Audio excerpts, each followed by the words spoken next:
Ladies and gentlemen, You know the situation, right? The boss sends you a data request to gather information like people's names or their company, but somehow you have to get it from their email address. For like 35 years, the main way to do this involves some seriously tricky formula writing that traumatized whole generations of professionals. But that's not really a problem anymore now that Excel upgraded with two modern functions, text before and text after. They make extracting text easy, like really easy. And once you learn one function, you know them both. First, let's visually understand how these functions really work. Then, we'll practice with a basic example and graduate to more advanced scenarios.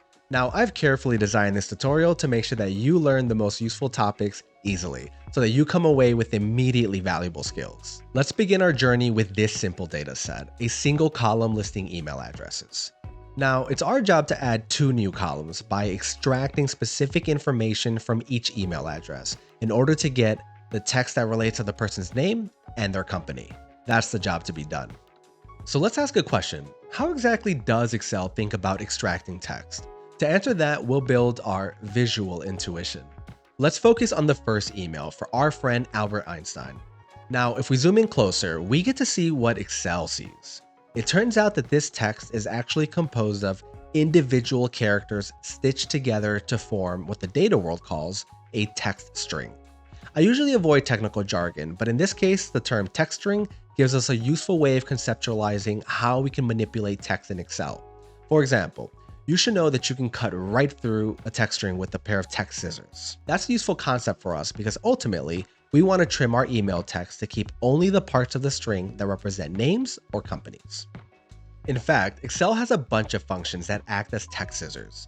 Luckily for us, they work in a similar way, so once you learn one pair of scissors, you have the intuition to use the others. But how exactly do we use the text before and text after scissors? Well, we can break it down into two steps. First, specify the text string you want to cut. That's simple enough. That's Einstein's email. Second, and this is the more interesting step, we have to tell the scissors where to cut, which we can do by specifying the character to cut, like this @ sign. But here's the trick. The text scissors will completely remove the character we've chosen to cut.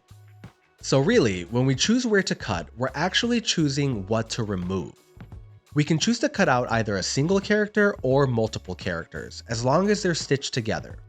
Now, the part that we choose to cut out has a special name. It's called a delimiter. Fancy name, but simply put, delimiters are useful because they mark the cutting points for our scissors. Now, here's an important question for our understanding. What happens if we have multiple copies of a delimiter, right? Like if our delimiter is a period, we can see that it shows up twice. How do our text scissors decide where to cut? Here's the rule. The scissors will search from left to right until it finds the very first period. Then it will cut the delimiter out. The scissors will not cut this second period. Got it? All right, back to our job of extracting the name and company. Let's choose a more strategic delimiter, like the @ character we first chose. After removing the delimiter, we're left with two separate text strings that are no longer stitched together.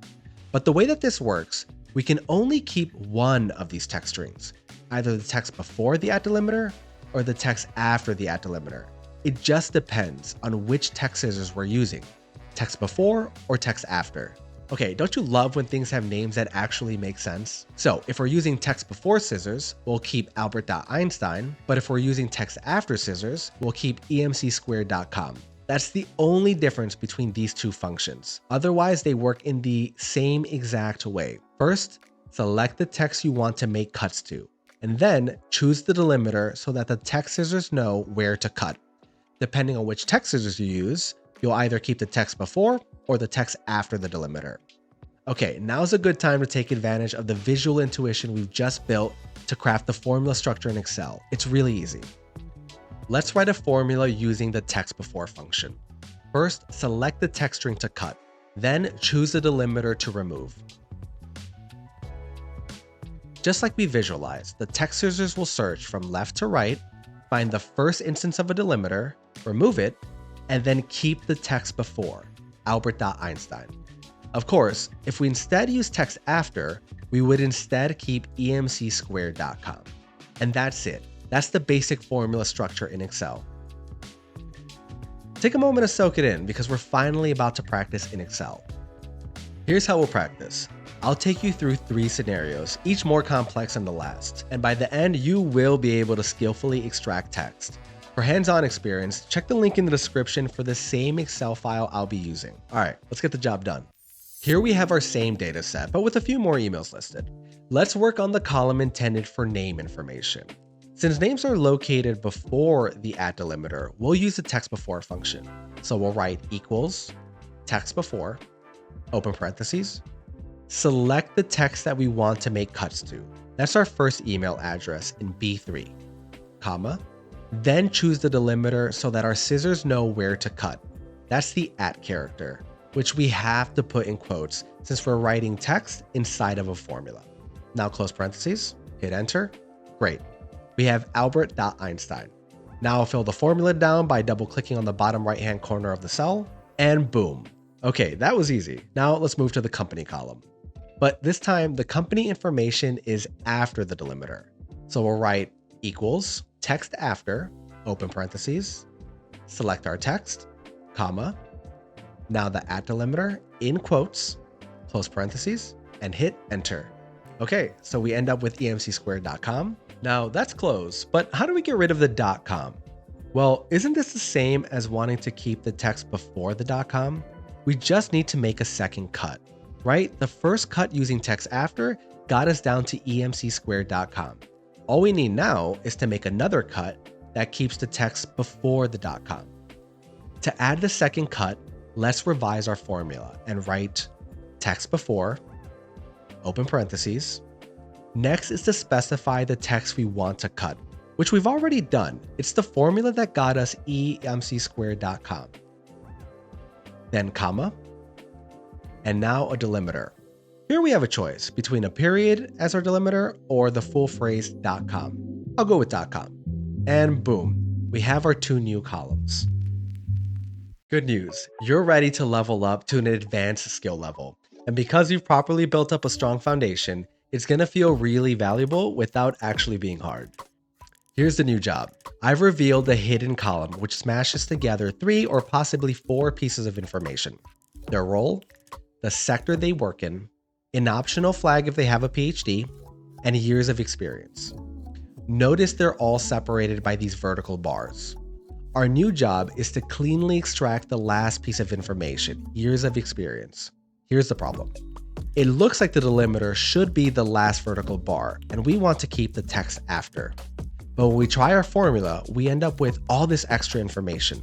Remember, that's because TEXTAFTER stops searching after the first delimiter it finds.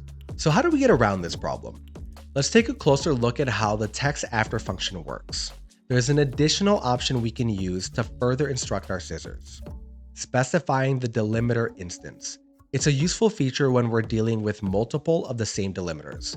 Remember, by default, our scissors search from left to right and stop at the very first delimiter it finds, but we can change this. By specifying the delimiter instance, we can choose which instance of the delimiter to use. Do we want the first instance of the delimiter or do we want the second? Now that's definitely useful, but it gets even better. Rather than search from left to right, we can instruct our scissors to search from right to left. We do that by including a negative sign in front of the instance.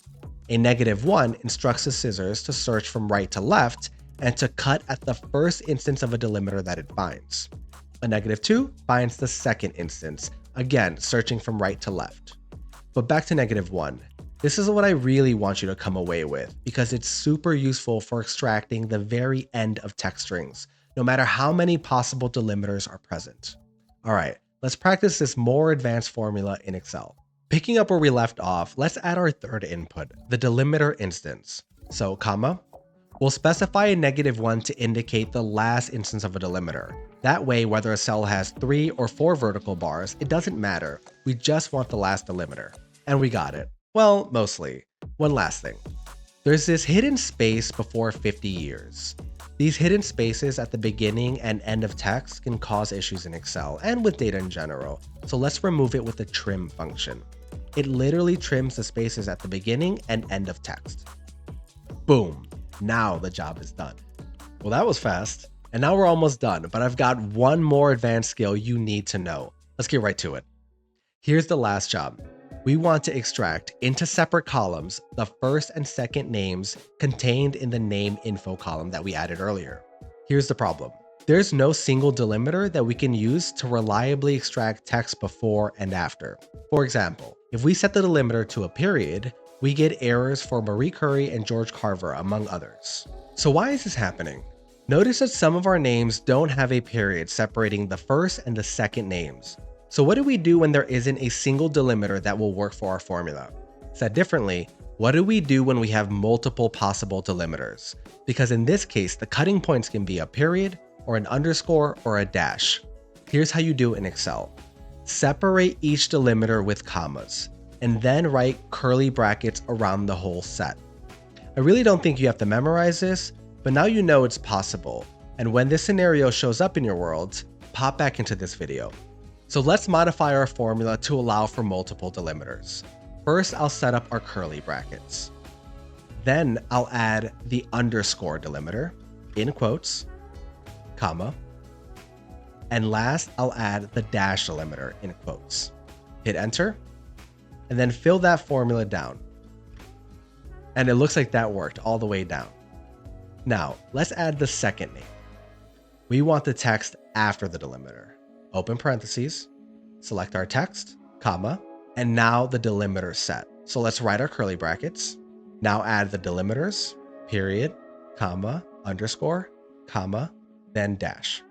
Make sure we close our parentheses at the end of the formula, hit enter, and boom, job is done.